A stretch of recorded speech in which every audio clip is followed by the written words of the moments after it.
All right, welcome back to All right, let's the Jennie Show podcast. Welcome back, guys. Yeah, all right. That was the most unsure opening I've ever heard in my life. We can do better. Let's do one more. Okay. Let's take it from the top, guys. All right. No, because we're supposed to be chill, right? Yeah, I love it. So, was all right. actually- yeah. Welcome back. Here we are with our very good friend and very talented voice actor, Stephen Rong. Rong Zong Hao. Hi, guys. Rong Zong Hao, a.k.a. Rong Rong. Yeah. Oh, hello. A.k.a. AKA. I want to hear the more wrong AKAs. one. What other AKAs do you have for me? A.k.a. the wrong one. AKA Keekay. There you go. There we go. That's called why he's plugging here. a show, There you Lalo. go. That's There what you you're go. supposed to do. Yeah. Actually, I feel like it probably, I don't know if our viewers would even recognize your voice because you. Actually, it was funny because somebody who works at TaiwanPlus, I think he's in charge of doing reviewing shows and stuff. He said that he didn't know it was me, and then he specifically said something along the lines. So he was like, "I'm really impressed with the voice actor of Keekay," and then later he found out it was me, and that's my greatest pride. I know. I was about to say that's a compliment, right? Yeah. To a voice actor, to Yeah. the actor, whatever. And it's funny because before every single recording, I never remembered what Keekay sounded like. I had to ask you guys to play it back Yeah, and yeah. then conjure Keekay from within. So I don't think I can even do it now, but he definitely was a character that I had a lot of fun doing. Tell us about the experience. What were you drawing on? Let's see. I think it was just trying to find a character that was very outgoing and fun. I'm pretty outgoing too, but I think I'm kind of weird.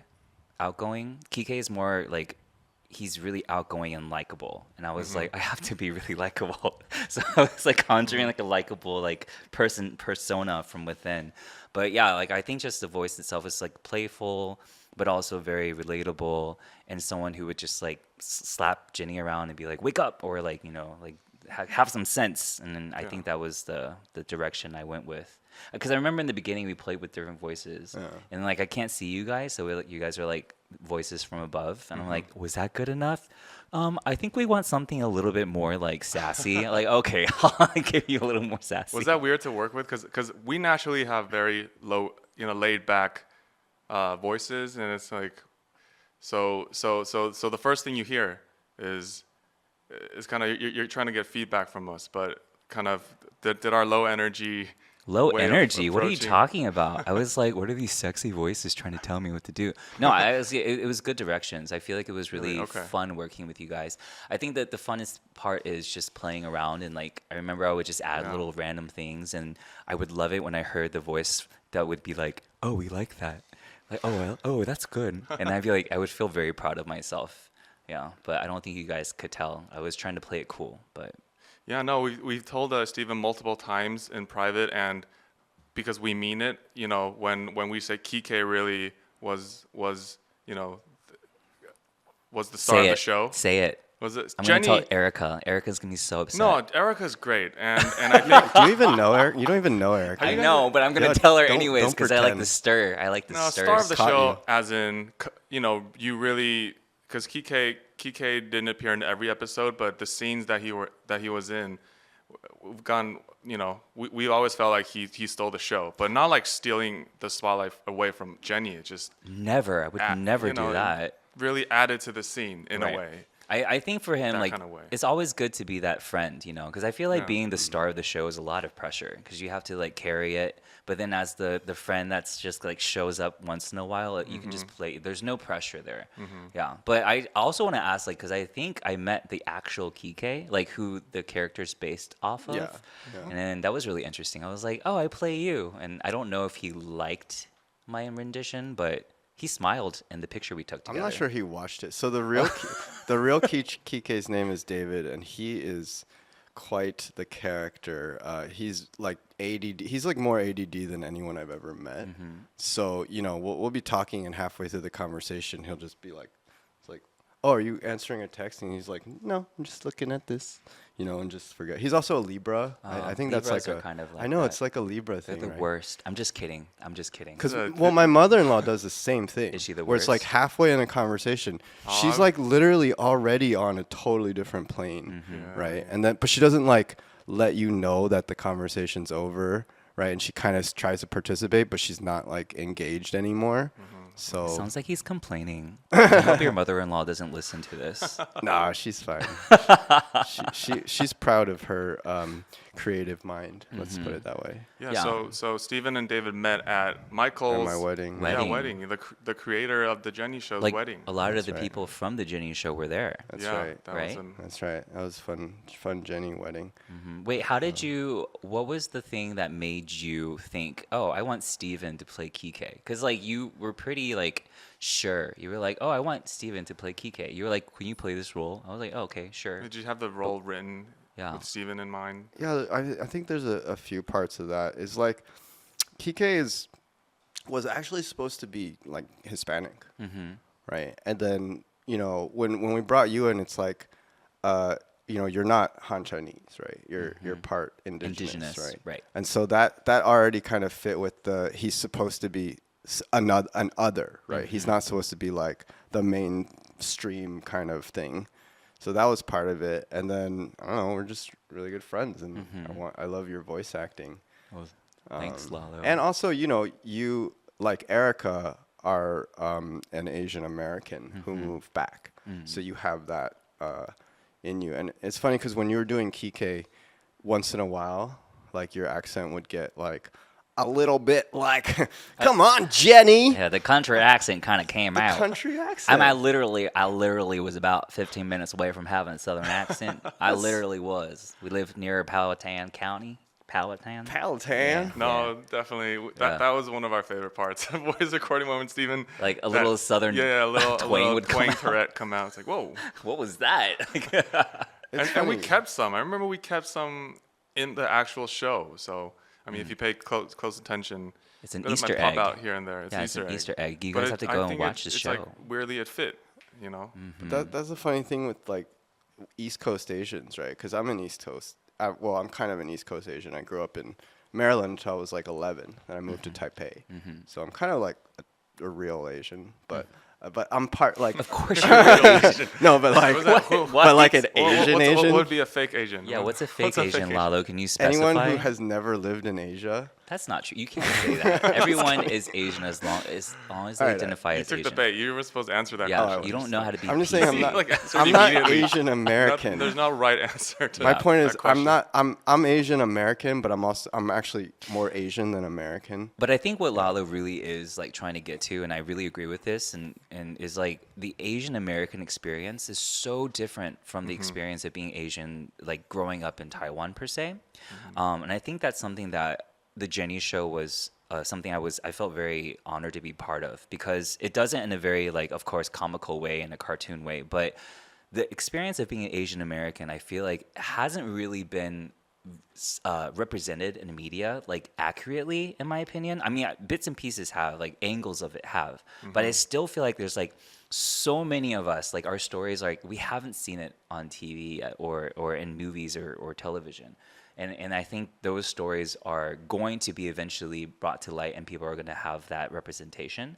And I really look forward to those days. And I feel like I want to be like part of the vehicle that gets those kinds of stories to be told.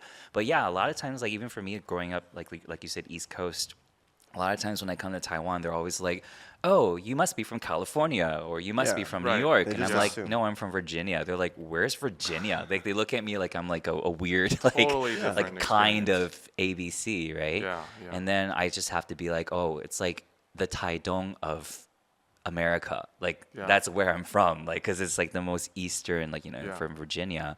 And they always like they don't know like what are ABCs like from Virginia. They're and what are their stories. And I would love to one day be able to tell like growing up in Virginia, like what did I have to face? What kind of conversations did I have, or what kind of just experiences I had growing up? Because it's very different from people like that grew up in Taiwan.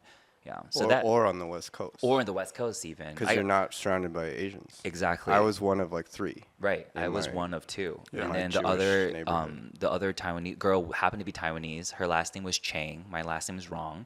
And then people in school would be like, are you friend? Are you sisters, brother and sister? I'm like, we have different last names. They're like, well, you guys should date then. I'm like, what? You just said that we're like siblings, and now like we're supposed to date just because she's Asian? Just because you're from Virginia? Yeah.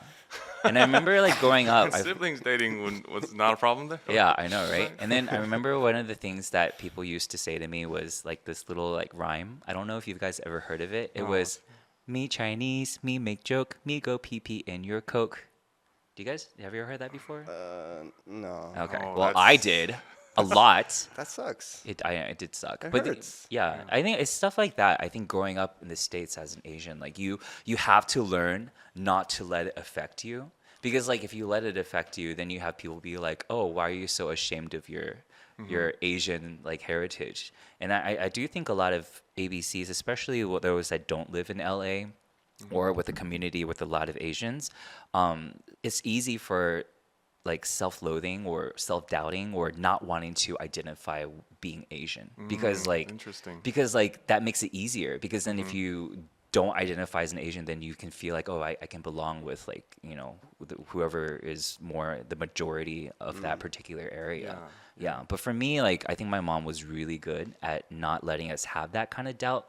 She would just really naturally let us listen to like Teresa Tung like songs, and Yeah. she would like make us watch like Taiwanese like variety shows Yeah, and like yeah. soap operas, and like we just like really naturally just did it. We didn't even think it was like not cool. But I did, like whenever I went to Chinese school, which is like 2 hours every Sunday. Me too. You did it too? Sure. Yeah, and like nobody took it seriously, and like the other ABCs would like make fun of me for taking it seriously, but I didn't care what they did. I wanted to learn Chinese, but to them they were like, why do you want to learn a language that you don't get to, like, you don't even speak here? You know, because like Taiwan's so far away, and at that time there was no internet, which is really revealing my age, but I don't care. But like literally like there was no exposure. You don't see Asians on media. You don't see like, and they don't have exposure to those shows and stuff that my mom really like tried to let us naturally be exposed to. Yeah. But I see a lot of those friends now, and they look at me, they're like, wow, I wish I had learned Chinese back then. Like they have a lot of regret in that regard. And then The ones who didn't have, this, Yeah. you know, the figure like your mom who yeah, made sure they saw that side of the world. They didn't let the self-doubt and the Right. you know the shame kind of grow Yeah. uncontrollably. yeah. And it's unfortunate, you know, and I really feel for those people, my friends like that, like, and because it just wasn't the cool thing at that time, and I think people really give into to social peer pressure, and that's why I always really vouch and advocate for more Asian like representation in media. I really like.